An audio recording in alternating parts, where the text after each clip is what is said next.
Alors, bonjour à tous. Aujourd'hui, nous allons commencer la lecture d'un ouvrage que nous allons couper en plusieurs vidéos afin de faciliter l'écoute. Il s'agit de l'interprétation, donc d'une lecture possible du livre de l'Apocalypse par le vénérable Barthélemy Holzhauser. Alors, je m'excuse par avance pour la prononciation puisque c'est un prêtre catholique allemand qui, qui date du XVIIe siècle et qui nous offre donc une lecture de l'Apocalypse qui a été traduite du latin et continuée par le chanoine de Willeret. Et donc cette interprétation-là est une interprétation possible du livre de l'Apocalypse, comme il peut y en avoir d'autres. L'important est d'en retirer principalement la façon, puisqu'il s'agit là d'une lecture catholique du livre d'Apocalypse, qui diffère des lectures que peuvent avoir d'autres courants religieux, chrétiens ou non chrétiens. Donc, ils ont très souvent une lecture assez, pour le coup, apocalyptique, parce que le terme a été assez galvaudé, mais la réalité, c'est que c'est une lecture assez pessimiste, quelquefois fataliste, et très souvent, qui ne concerne que la fin des temps. Alors que le livre de l'Apocalypse est d'abord un ouvrage qui parle de notre relation avec Dieu, de notre relation particulière, du début à la fin, et qui en donne les raisons, les causes, les effets, les conséquences. Et on voit ce que Dieu attend de nous. Et que on voit que dans cette relation, Dieu est toujours présent, que ce soit dans les bons, les mauvais moments, les périodes de désert, que ce soit avant la mort physique, après la mort physique, tout le chemin qui se passe en réalité de notre conception, et même avant, jusqu'à la vision béatifique. C'est en cela que ce livre de l'Apocalypse est essentiel, très important, et il doit être traduit, je veux dire par là interprété, en Église, parce que c'est en Église, grâce aux apports de l'Esprit Saint, que nous allons voir comment ce texte va passer d'une interprétation fausse, à savoir une interprétation de fin des temps, une interprétation assez cinématographique au sens hollywoodien du terme, puisque c'est un peu comme cela que cet ouvrage a été galvaudé. Et on va passer de cette interprétation-là à une interprétation beaucoup plus profonde et chrétienne, mais pour le coup aussi catholique, puisque c'est l'Église catholique qui interprète le livre d'Apocalypse, déjà de plusieurs niveaux de lecture, puisqu'il y a plusieurs niveaux de lecture dans toute la Bible, mais dans celui qui est peut-être le plus important, à savoir notre relation personnelle avec Dieu. Il y a évidemment d'autres lectures possibles, d'autres niveaux de lecture, à savoir, on peut y voir à l'intérieur le Christ, on peut y voir l'Église, on peut y voir notre vie en tant que passage de l'autre côté, ou aussi on peut y voir des passages qui concernent la fin des temps réellement, mais aussi notre temps à nous, notre propre fin. Il y a plusieurs niveaux de lecture. C'est important de tous les prendre, et là nous allons voir une. Et dans cet ouvrage, nous allons voir notamment l'histoire des 7 âges de l'Église catholique. Donc c'est un des niveaux de lecture possibles du livre de l'Apocalypse. Donc c'est important à la lecture de ces vidéos de toujours garder à l'esprit que l'interprétation que l'on donne n'est pas exclusive. Elle n'exclut pas les autres niveaux d'interprétation, ni même les autres interprétations à un même niveau. Donc c'est très important pour ne pas tomber dans une interprétation de l'Apocalypse qui serait à la fois personnelle, mais aussi qui serait limitée. Ce livre-là a été écrit avec des symboles, et c'est pour cette raison qu'il doit être lu par tous à n'importe quelle époque, dans n'importe quel lieu, n'importe quelle culture, n'importe quelle mentalité, et qui doit parler à chacun personnellement. Donc c'est en cela qu'il faut en conclure que ce texte, quand nous l'interprétons, il s'agit d'une vision qui doit rester catholique, c'est-à-dire qui doit respecter les dogmes et qui doit avoir un sens véritable qui concerne l'âme ou l'Église ou le monde, mais non pas simplement des événements qui se passeraient à la fin des temps. Et il faut que cette interprétation-là, encore une fois, j'insiste, puisse nous nourrir, mais qu'on doit toujours se rappeler qu'elle est l'interprétation d'une personne, à une époque, et à un niveau. Ça montre à la fois toute la profondeur et la richesse de cet ouvrage, mais ça nous laisse ouverts. Et ainsi, peut-être, je l'espère, après la lecture de ces vidéos, après l'écoute de ces vidéos, eh bien, vous aurez des outils supplémentaires pour mieux interpréter le livre de l'Apocalypse. Pour l'interpréter, en tout cas, de façon catholique. C'est très important. Et avant de commencer, nous allons lire la préface de cet ouvrage. Donc, l'ouvrage qui est publié aujourd'hui renferme le texte de l'Apocalypse, c'est-à-dire la révélation des grands mystères que Jésus-Christ a faits à Saint Jean l'Évangéliste, l'un des 4 archichanceliers de son royaume. Cette révélation contient tous les principaux événements qui se sont déjà réalisés en grande partie et qui continueront de se vérifier dans l'Église de Jésus-Christ jusqu'à la consommation des siècles. Beaucoup de gens ont cru et croient encore que ce livre sacré ne sera jamais expliqué, en raison du style énigmatique et figuré dans lequel il est écrit. Mais c'est là une erreur aussi absurde qu'il est absurde de croire que Dieu ait voulu parler aux hommes pour ne jamais être compris. Le mot « apocalypse », dérivé du grec, signifie « révélation ». Or, si ce livre ne devait jamais être interprété, il porterait un titre qui l'aurait fait immédiatement exclure du code sacré. Un vénérable serviteur de Dieu, Barthélemy Holzhauser, restaurateur de la discipline ecclésiastique en Allemagne, après les premiers désastres causés à l'Église par l'hérésie de Luther, entreprit, à l'aide des lumières célestes qui l'éclairèrent, l'interprétation de ce livre. Déjà célèbre par ses prophéties, Holzhauser se distingua de plus par une science approfondie de l'histoire du monde, qu'il sut appliquer d'une manière vraiment admirable aux vastes connaissances qu'il possédait de l'Écriture sainte. Cet illustre ecclésiastique, aussi savant que pieux, fonda en Allemagne divers instituts qui furent un boulevard inexpugnable contre le protestantisme qui menaçait alors l'Europe d'une ruine entière. Outre divers ouvrages qui sortirent de sa plume, il rédigea en latin sa célèbre interprétation de l'Apocalypse dans les montagnes du Tyrol, au milieu des plus grandes épreuves. Et plongé dans la méditation, le jeûne et la prière, son œuvre a déjà obtenu les honneurs de l'immortalité.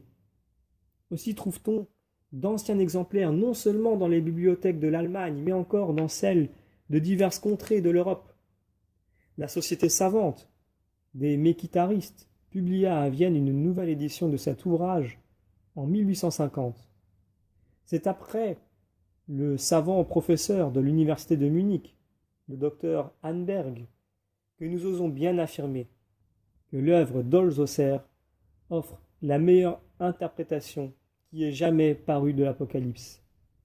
Cet écrivain distingué n'a fait autre chose d'ailleurs que de répéter en d'autres termes ce que nous lisons dans un ancien exemplaire de la vie d'Holzhauser, où il est dit, en parlant de son ouvrage, que tous les autres commentateurs qui ont écrit sur ce livre sacré, quelque savants qu'ils fussent ailleurs, paraissaient être des enfants comparés à ce génie. Nous pourrions recueillir, au besoin, de nombreux témoignages d'estime profonde en faveur de notre auteur, si nous voulions entrer dans les détails, et raconter tout ce que nous en avons entendu dire par des hommes distingués de diverses nations. Son interprétation offre un tableau complet du plan de la sagesse divine dans la grande œuvre de la rédemption. Le lecteur y trouvera tout un cours de théologie. Il y verra de plus un résumé précieux de l'histoire du monde appliqué et comparé à l'histoire de l'Église. Nous croyons pouvoir affirmer que jamais ouvrage n'a réuni d'aussi vaste matière pour les présenter sous un jour aussi intéressant. Si l'homme n'a rien tant à cœur que de régler sa vie présente pour atteindre sa destinée future, il n'aura jamais trouvé un moyen aussi parfait de satisfaire ses plus ardents désirs que de lire attentivement cette œuvre, car elle renferme un grand nombre de tableaux offrant, sous divers points de vue, tout ce qu'il y a de plus capable de nous intéresser dans le passé, le présent et l'avenir. L'auteur a divisé sa matière en 7 principales époques, dans lesquelles il résume toute l'histoire du monde avec celle de l'Église, qu'il compare continuellement l'une à l'autre en nous faisant pénétrer les secrets les plus cachés de cette guerre acharnée que Lucifer entreprit contre le genre humain, dans le paradis terrestre, et qui se terminera sur le seuil de l'éternité par la chute de l'Antéchrist et par le cataclysme du monde. C'est alors que le bon grain sera séparé de la paille pour toujours et que chacun d'eux ira occuper la place que l'Évangile lui assigne. Tout ce que l'auteur avance est tiré de l'Apocalypse même et a pour base la vérité éternelle de Dieu. C'est ainsi que sa division des époques ou des âges de son histoire, dont il donne d'abord un aperçu général et particulier à chacun de ces âges. Sa division, disons-nous, est fondée sur les 7 églises d'Asie, sur les 7 étoiles, sur les 7 candélabres, les 7 anges, les 7 sceaux, les 7 esprits, les 7 trompettes et les 7 plaies de l'Apocalypse. Et c'est en développant les grandes vérités contenues sous ces diverses énigmes que l'auteur nous démontre d'une manière aussi admirable qu'étonnante l'enchaînement de tous les grands faits qui rattachent l'histoire ancienne à l'histoire moderne et à venir. C'est ainsi encore qu'il nous fait voir les liens étroits qui unissent l'humanité à la divinité et le temps à l'éternité. Puis il termine sa description par les particularités extrêmement intéressantes qui furent révélées à saint Jean sur le règne de Mahomet et de l'Antéchrist, sur l'antipape qui déchirera l'Église d'Occident, sur le triomphe de l'Église, sur la prochaine extirpation des hérésies, etc. Telle est l'idée générale que nous donnons, comme en passant sur le contenu de cette œuvre, pour ne pas sortir des limites d'une préface. Le lecteur qui aura lu et relu attentivement cet ouvrage demeurera convaincu que, loin d'avoir exagéré, nous avons été plutôt parcimonieux des éloges qu'il mérite. Parmi nos lecteurs, il s'en trouvera peut-être quelques-uns dont la foi n'est pas ferme. Nous les prions donc de considérer attentivement l'application que l'auteur fait de l'Apocalypse à l'histoire en général et en particulier. Et nous leur demanderons ensuite de bien vouloir nous expliquer comment il a pu se faire que saint Jean, qui rédigea sa révélation il y a 18 siècles, ait pu réussir à composer son œuvre s'il n'eût été qu'un homme ordinaire, de manière à ce que toutes ces énigmes ne trouvassent leur éclaircissement et leur place que dans chacun des grands traits de l'histoire du genre humain, et cela aux yeux de la société la plus nombreuse et la plus durable du monde, aux yeux de la société chrétienne. Ne reconnaît-on pas là la clé du trésor infiniment précieux de la vérité éternelle de Dieu? Oui, que ceux qui ne croient pas, ou qui refusent obstinément de voir la lumière éternelle qui brille dans l'Église catholique, essayent de résoudre ce problème en se rendant compte des raisons qu'ils peuvent avoir de ne pas croire, comme les autres hommes, qu'ils s'évertuent s'ils veulent bien, sans donner la peine, à appliquer tout le texte de l'Apocalypse à quelques sectes, à quelques monarchies ou à quelque histoire que ce soit, de manière à ce que chaque phrase, et même chaque mot en particulier dans leur ensemble, puissent trouver leur éclaircissement dans l'application qu'ils en auront faite. Nous les prierons alors de soumettre, comme nous, leur production au jugement des hommes, pour leur faire donner la préférence sur la nôtre, si c'est possible. Nous ne dissimulerons pas la difficulté que nous avons éprouvée dans notre travail, mais cette difficulté même en est la pierre de touche. Et si la vérité de l'histoire la plus longue et la plus variée du monde n'eût pas coïncidé dans tous ses points avec la vérité de la prophétie, il nous eût été impossible de nous faire lire et de nous faire comprendre. Nous devons prévenir le lecteur que les âges de l'Église ne se présentent pas tout à la fois comme un coup de théâtre à l'œil des contemporains. C'est ainsi que le 6e âge, par exemple, que l'auteur latin annonce comme devant commencer par le pontife saint et le grand monarque qui dominera en Orient et en Occident, et dont le pouvoir s'étendra sur terre et sur mer. Ce 6e âge, disons-nous, doit s'enchaîner à tous les autres d'une manière aussi certaine et aussi réelle qu'elle paraîtra lente aux yeux des hommes. Nous devons faire observer en second lieu que beaucoup de faits qui caractérisent un âge ne doivent pas être compris d'une manière tellement absolue qu'ils excluent l'existence d'autres faits qui leur sont opposés. C'est ainsi par exemple que l'impénitence, qui devait être l'un des pronostics du 5e âge, n'exclut pas la conversion d'un grand nombre d'hommes de cette époque, pas plus que la conversion des pécheurs, qui est l'un des caractères du 6e, n'exclura l'obstination de beaucoup d'impies. C'est par l'analyse universelle et par la comparaison des divers pronostics entre eux qu'on peut reconnaître les différences des âges. Mais l'historien ne peut guère faire ressortir le caractère d'un âge que vers sa fin, ou du moins après son plein développement.